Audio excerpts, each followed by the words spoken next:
याद रख जो मुश्किलों के सामने भी मुस्कुराते, वो समय के पंथ पर पदचिन्ह अपने छोड़ जाते। नमस्कार, मैं जन्मता शिवम गौतम। मैं बात कर रहा हूं उत्तर प्रदेश के यशस्वी मुख्यमंत्री योगी आदित्यनाथ की, जिनके खिलाफ पिछले जो सीजेआई थे पूरे 6 महीने तक कमर कसकर लगातार डटे रहे, उनको बदनाम करते रहे, लेकिन योगी आदित्यनाथ अपनी नीतियों से टस से मस नहीं हुए।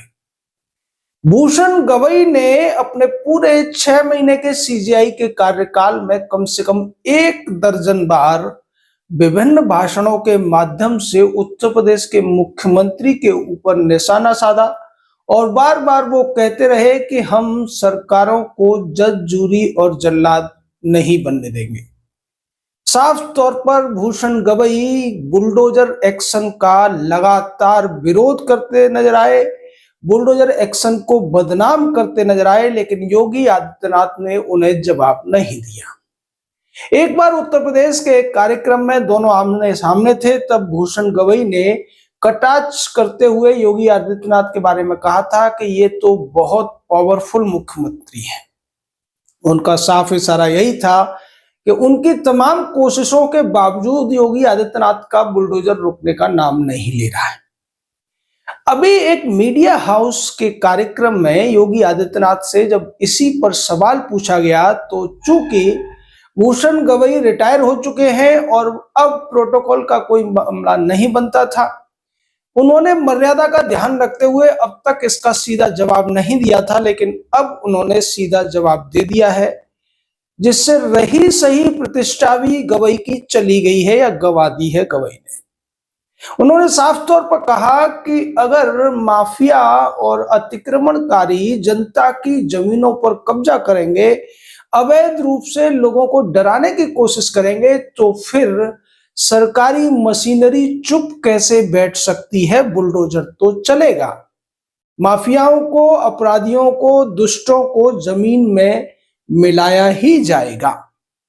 साफ तौर पर उन्होंने बगैर नाम लिए जितनी अच्छी तरीके से भूषण राम कृष्ण गवई की वो सारी हेकड़ी निकाल दी है, जो बार बार अनावश्यक रूप से, जिसके लिए वो अधिकृत भी नहीं थे, लेकिन फिर भी ऐसा लगता था कि वो विपक्ष के संरक्षक, समर्थक और सहयोगी के तौर पर काम कर रहे थे।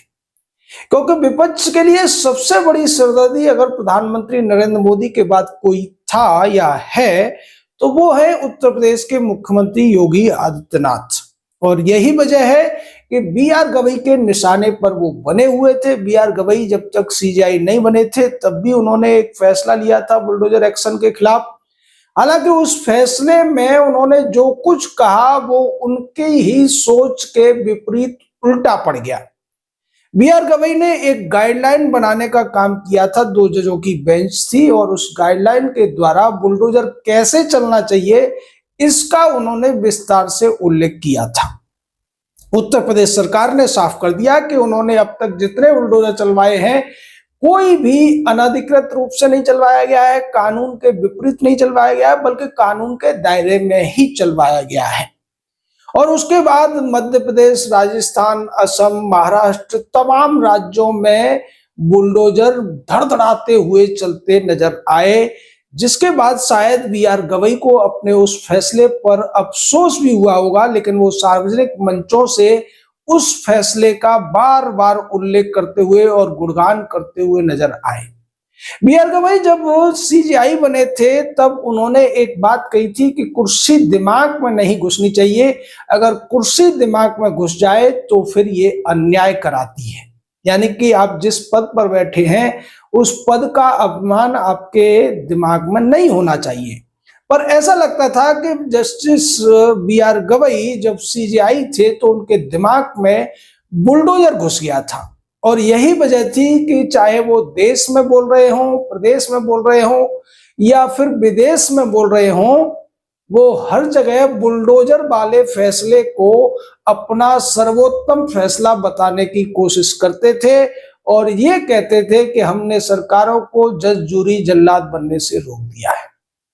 अब उत्तर प्रदेश के मुख्यमंत्री ने साफ तौर पर जवाब दे दिया कि हम वही कर रहे थे जो हमारा कर्तव्य है और हम उसको करते रहेंगे।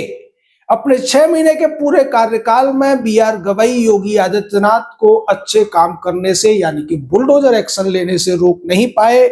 उनके रिटायरमेंट के समय भी बुलडोजर खूब दड़दड़ाते हुए बरेली में चला और जब वो सीजीआई बने थे तब भी बुलडोजर खूब दड़दड़ाते हुए उत्तर प्रदेश में कई जगहों पर चल रहा था। योगी आदित्यनाथ ने ब्यौरा दिया कि इसी बुलडोजर नीति के माध्यम से उन्होंने अरबों रुपए की जमीनें जो माफियाओं के कब्जे में हुआ करती थी उनको छुड़ाकर गरीबों के लिए मकान बनाकर देने का काम भी किया है।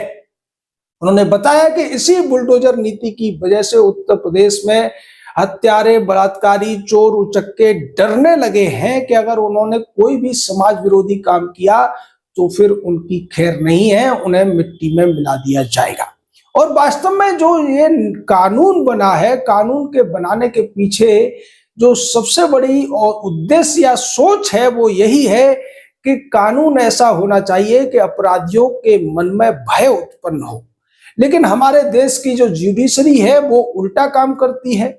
वो अपराधियों के मन से कानून के भय को समाप्त करने का काम करती है। अगर किसी निचली अदालत से किसी अपराधी को सजा हो भी जाती है तो फिर हाई कोर्ट और सुप्रीम कोर्ट ऐसे अपराधियों को, आतंकवादियों को, देश विरोधियों को, गद्दारों को, हत्यारों को, बलात्कारियों को बड़ी आसानी से जमानत देकर या फिर बरी करके कानून का भय पूरी तरह से समाप्त कर देती है। भूषण गवई के कार्यकाल में ऐसे अनेकों ज्वलंत उदाहरण सामने आए। आपको याद होगा कि किस तरीके से बॉम्बे हाई कोर्ट ने मुंबई ट्रेन ब्लास्ट के 12 अपराधियों को बरी कर दिया था। आपको याद होगा निठारी कांड के दोनों दोषियों पंडेर और कोली को भी बरी कर दिया गया, हवाला दिया गया सबूतों का अभाव। यानी हमारे देश की जो प्राचीन परंपरा थी कि अगर आपको पता चलता है कि किसी ने अपराध किया है तो फिर उसे बिना किसी विलंब के दंड दिया जाना चाहिए। लेकिन हमारे देश की जो जुडिशरी है वो विदेशी सोच पर चलती है जो ये कहती है कि अगर कहीं भी किसी अपराधी के अपराध साबित होने में संदेह पैदा होता है तो संदेह का लाभ पीड़ितों को नहीं मिलना चाहिए बल्कि उस दुष्ट और समाज विरोधी तत्व को मिलना चाहिए जिसने लोगों को नुकसान पहुंचाया है। यही सबसे बड़ी दिक्कत है भारत की जुडिशरी की, क्योंकि भारत की जुडिशरी एक कॉपी कैट के तौर पर काम करती है। ये नकलची बंदर की तरह काम करती है। ये तमाम बुराइयों की तो नकल कर लेती है लेकिन दूसरे देशों की जुडिशरी में जो अच्छाइयां हैं उसको अपनाने से ये पूरी तरीके से इनकार कर देती है। हमारे देश की जुडिशरी पूरी तरीके से कॉपी करती है ब्रिटिश जुडिशियल सिस्टम को। उसके अलावा ये जब कहीं फंसते हैं तो फिर अमेरिकन और यूरोपियन थिंकर्स के कोर्ट्स को आधार बनाकर फैसले लेते हैं, लेकिन ये भूल जाते हैं कि उन देशों में अपने देश के खिलाफ साजिश करने वालों, अपने संस्थाओं के खिलाफ साजिश करने वालों, अपने नागरिकों को नुकसान करने वालों को कोई भी राहत नहीं दी जाती है। इन चीजों को ये नहीं अपनाते हैं। यानी कि मीठा मीठा गप गप और कड़वा कड़वा थू थू, वही स्थिति बनाने की और ज्यादा भयावह बनाने की कोशिश की थी भूषण रामकृष्ण गवई ने। और हम बार बार कह रहे थे कि भारत के जितने सीजीआई हुए हैं उन्हें ज्यादातर लोग उनके रिटायरमेंट के 1 हफ्ते बाद भी पूरी तरीके से भुला देते हैं। वजह यह है कि उनके पास कुछ भी ऐसा नहीं होता जिसे लोग याद रख सकें। उनके जो कारनामे होते हैं वो न तो राष्ट्र हित में होते हैं न समाज हित में होते हैं। और भूषण गवई तो अपने तमाम ऐसे फैसलों के लिए बदनाम भी हो चुके थे जब वो सीजीआई बने थे।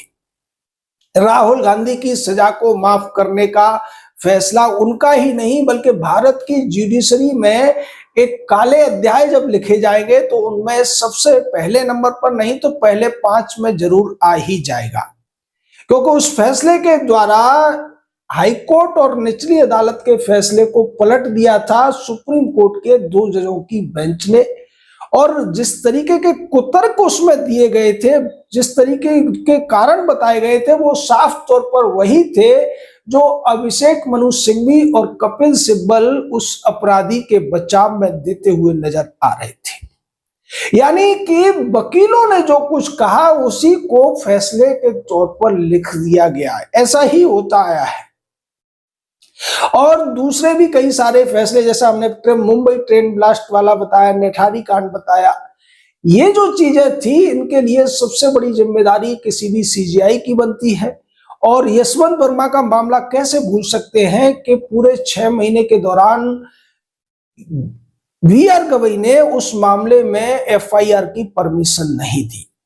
और जब एक बार याचिका आई एफआईआर को लेकर तो वो इतना ज्यादा पर्सनल हो गए, भड़क गए वकील पर कि यहां तक कह दिया कि वो तुम्हारा सहपाठी नहीं है, वो सम्मानित जज है हाई कोर्ट के। यानी जिस व्यक्ति के घर पर करोड़ों रुपए के नोटों की होली जली, जिसको उनके पूर्ववर्ती सीनियर सीजीआई ने यह माना था कि वो व्यक्ति दोषी है, हाई कोर्ट के 3 जजों की कमेटी ने उसे दोषी पाया, लेकिन उसके बावजूद बीआर गवई उसको दोषी मानने को राजी नहीं थे। भारत के 3 सीजीआई उस व्यक्ति के खिलाफ एफआईआर की परमिशन न देने के दोषी हैं। वर्तमान सीजीआई पर भी यह जिम्मेदारी है कि अभी जब तक यशवंत वर्मा के केस का फैसला पार्लियामेंट में नहीं होता है, अगर वो उसके खिलाफ एफआईआर की परमिशन देते हैं तो शायद वो अपने आप को उन दोनों से, बीआर गवई और खन्ना से अलग रख पाएंगे। लेकिन अगर वो ऐसा नहीं करते हैं और संसद में महाभियोग के द्वारा यशवंत वर्मा को मजबूर किया जाता है पद से हटने के लिए, फिर जांच एजेंसियां स्वतंत्र हो जाएंगी उस भ्रष्ट जज के खिलाफ एफआईआर करने के लिए। लेकिन उसमें सीजीआई की कोई भी सकारात्मक भूमिका नहीं रहेगी। जैसे सूर्यकांत को चाहिए कि वो अपना इस पूरे मामले में अपने आप को पाक साफ दिखाने के लिए वर्मा के खिलाफ परमिशन दें एफआईआर की, लेकिन इसकी उम्मीदें कम है। गवई रिटायर हो गए हैं, उनकी प्रतिष्ठा भी पूरी तरीके से वो गवा चुके हैं और आखिरी कील ठोकी है उत्तर प्रदेश के मुख्यमंत्री योगी आदित्यनाथ ने। उन्होंने मर्यादाओं का ध्यान रखते हुए उनके कार्यकाल में तो उन्हें सीधा जवाब नहीं दिया था, लेकिन अब रिटायर होने के 1 हफ्ते बाद ही उन्होंने साफ तौर पर बता दिया है कि गवई जो कुछ गा रहे थे बुलडोजर के बारे में वो गलत था। बुलडोजर न रुका है न रुकेगा, बल्कि इसी तरीके से माफियाओं और समाज विरोधी तत्वों के खिलाफ चलता रहेगा।